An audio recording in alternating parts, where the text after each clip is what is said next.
Life insurance की जो penetration है इन दिनों क्यों घटी है, जो और फ्रॉडुलेंट क्लेम्स है उसका कितना असर होता है आपके प्रीमियम पर भी, और जो इंश्योरेंस इंडस्ट्री में आने वाले सालों में जो कुछ बड़े रिफॉर्म होने वाले हैं वो कितने गेम चेंजर होंगे। तो आप भी हमारे को सवाल भेज सकते हैं। जो हमारा नंबर है वो स्क्रीन पे फ्लैश हो रहा है, जिसके जवाब हम देंगे हमारे अगले सेगमेंट में, जो कि सेगमेंट है एक्सपर्ट स्पीक, जहां पर हम बात करते हैं इंश्योरेंस से जुड़ी हुई बेसिक बातों पर। लेकिन सबसे पहले जो हमारा अभी का सेगमेंट है लीडरशिप इनसाइट, उसमें हमारे साथ जुड़ रहे हैं आलोक रुंगटा, एमडी और CEO generally central life insurance.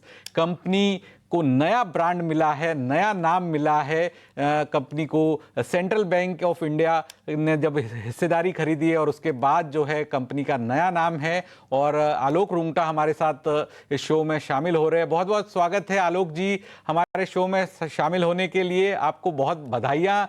नया नाम आपकी कंपनी को मिला है, नया ब्रांड आपकी कंपनी को मिला है। तो सबसे पहले मैं आपसे यही समझना चाहूँगा आलोक जी, जिस तरह से आपने देखा है कि भारत के अंदर इंश्योरेंस का जो पेनिट्रेशन कम हुआ है, लाइफ इंश्योरेंस का पेनिट्रेशन कम हुआ है, तो इसके लिए आप क्या जिम्मेदार मानते हैं? क्या चीज़ें रही जिससे हमें इंश्योरेंस का जो पेनिट्रेशन है कम होते हुए दिखा? थैंक यू अनुराग। पहले धन्यवाद आपका और ईटीनाउ का ये यहाँ बात करने के लिए, मुझे बुलाने के लिए। अब आपका सवाल जो पेनिट्रेशन से संबंधित है, सो देखिए, दो चीज है कि हमारा पेनिट्रेशन पहले भी कोई बहुत ज्यादा नहीं था, 3% के थोड़ा ऊपर था। हाँ, लास्ट क्वार्टर में थोड़ा स्लो हुआ है, नीचे आया है ओवरऑल एज इंडस्ट्री।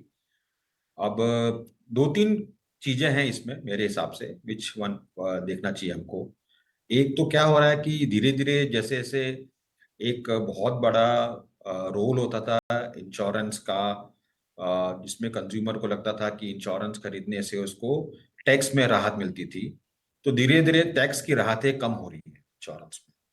तो क्या हो रहा है कि वो दूसरी कैटेगरी ऑफ प्रोडक्ट के साथ कंपीट करते वक्त उसके अंदर वो जो टैक्स बेनिफिट था तो वो कम हो रहा है, तो उसका एक असर है। दूसरा, लॉट ऑफ कई रेगुलेटरी चेंजेस हुए हैं और बहुत सारे हुए हैं। जैसे अक्टूबर में पूरा प्रोडक्ट हमारा जो पोर्टफोलियो था वो चेंज हुआ है, बिकॉज एक स्पेशल सरेंडर वैल्यू का कॉन्सेप्ट रेगुलेटर लेके आए थे साल के बीच में 1 अक्टूबर से।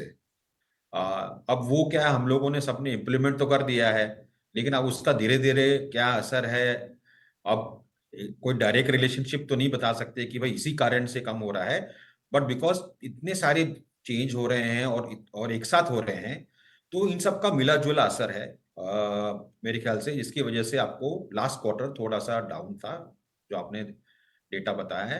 बट मुझे पूरा विश्वास है कि ये टेम्परेरी है। और इंडस्ट्री, अगर आप अभी, मतलब मैं दो लास्ट 2 दिन पहले जुलाई का डेटा देख रहा था, जुलाई में मैंने देखा कि इंडस्ट्री का वापस से ग्रोथ 13% पे आया है। तो मुझे लग रहा है कि धीरे धीरे अब वो, से अप्रैल में जून ऐसे भी थोड़ा धीमा क्वार्टर होता है हमारे लिए। मतलब मार्च के बड़े महीने के बाद हमेशा हर साल अप्रैल में जून साधारण तौर पे धीमा होता है। इस साल ज्यादा रहा धीमा, बट अभी से जुलाई से डेटा आशान्वित है वापस आलोक से जी अगर कि आप इस साल जो पेनिट्रेशन है बढ़ेगा, बीमा कंपनियों का कारोबार अच्छा रहेगा। लेकिन अब जिस तरह से सेंट्रल बैंक ऑफ इंडिया अब आपके प्रमोटर बने हैं, तो मान के चले कि आपकी कंपनी में भी अब बैंक एश्योरेंस कारोबार बढ़ेगा, क्योंकि देश भर के अंदर हजारों ब्रांचेज है सेंट्रल बैंक की। गांवों में, कस्बों में, शहरों में सेंट्रल बैंक भारत का एक सबसे पुराना बैंक है जो आपकी कंपनी के साथ जुड़ा हुआ है, कंपनी का प्रमोटर है। और दूसरी तरफ जब बार बार सवाल उठता है बैंक एश्योरेंस के जरिए मिस सेलिंग का, तो सर इसे अब कैसे बैलेंस किया जाएगा? और आप भी मानते हैं कि बैंक एश्योरेंस चैनल के अंदर मिस सेलिंग बहुत बड़ी दिक्कत है, और अब आपके साथ अब सेंट्रल बैंक जुड़ा है तो आपको भी इस दिक्कत का सामना करना पड़ेगा। दो तीन चीजें अनुराग जी, आप बहुत सही बात कर रहे हैं, मतलब लेकिन इसमें तीन चार चीजें मैं आपको तीनों चीजों का समाधान बताता हूँ। पहला, यस, हम लोग बहुत खुश हैं कि सेंट्रल बैंक जैसा ब्रांड हमारे साथ जुड़ा है।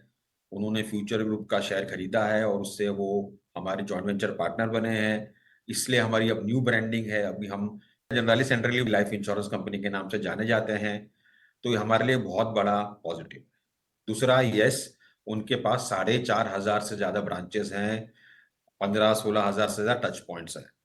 उससे हमको बहुत लाभ मिलेगा, बिकॉज हम लोगों ने नॉट ओनली शेयर होल्डर बने हैं, बल्कि उनके साथ एक डिस्ट्रीब्यूशन एग्रीमेंट भी साइन किया है, because they are a corporate agent.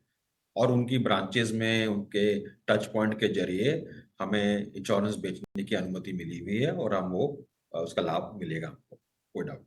Coming to your point on complaints, see Anurag ji, मैं कई फोरम में आजकल ये बोल रहा हूँ कि मतलब yes, every complain is important, because हर एक उपभोक्ता या कस्टमर का कोई भी प्रॉब्लम है, हमें एज ए इंडस्ट्री उसका समाधान करना ही चाहिए, और मिस सेलिंग ना हो इसके लिए सब कुछ करना चाहिए। बट पहले मैं कुछ आंकड़े बताना चाहूंगा आपको कि खाली 0.4% ऑफ द पॉलिसीज हम लोग जो बेचते हैं उसकी कंप्लेन आती है, और सारी कंप्लेन मिस सेलिंग की नहीं होती। तो ये जो एक आम धारणा है कि बहुत सारी मिस सेलिंग हो रही है, मैं आपको खाली डेटा दे रहा हूं ताकि आपके कंज्यूमर को समझ में आए कि कितना कंप्लेन आता है, और ये ऑफिशियल डेटा है क्योंकि आईडिया के पास जाता है, आईडिया भी इनको देखता है। 0.4% of the total policy sold के कंप्लेन आते हैं, और कंप्लेन के अंदर one category of complain is miss selling. तो पहले ये जो एक बहुत बड़ी धारणाएं बन गई कि बहुत मिस सेलिंग होती है, ये मैं खाली उसका जवाब दे रहा हूँ, अच्छा बुरा की बात नहीं कर रहा हूं, because as I said every complaint has to be manage and there should be zero miss selling.